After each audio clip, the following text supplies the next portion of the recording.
Tradition has it that the outgoing president puts the presidential sash on the incoming one, but not this time. Jair Bolsonaro left the country ahead of the inauguration of Luiz Inácio Lula da Silva. So instead, a group representing Brazilian society, including a black woman, a child, an indigenous leader and someone with a disability did the job. Fila na porta dos açougues. There are queues in front of butcher shops of people seeking bones to alleviate their hunger. And at the same time, there are queues if you want to buy a private jet or a luxury car.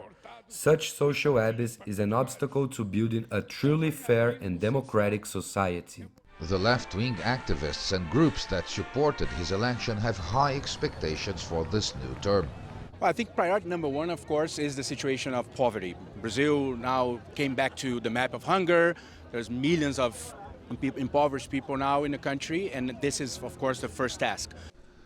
But how much of a leftist agenda Lula will be able to advance is one of the big questions now.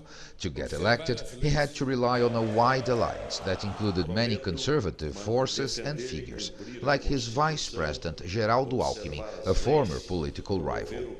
Winning the presidency was a big victory for Luiz Inácio Lula da Silva and his Workers' Party, but major challenges are still ahead. One of them, reconciling the country that remains extremely polarized.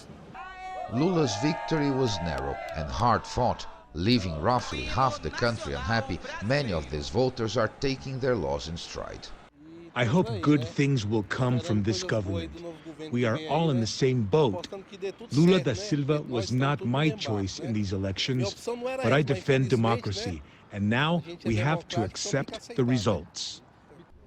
But a relatively large and noisy minority still questions the legitimacy of the elections. The inauguration of Lula has quieted many of them, some who spent weeks camped at army headquarters demanding military intervention. They are going home, but extremely resentful.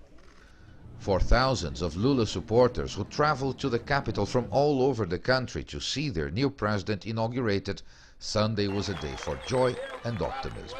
Worry over what will likely be challenging times ahead could wait. Paulo Cabral, CGTN, Brasília.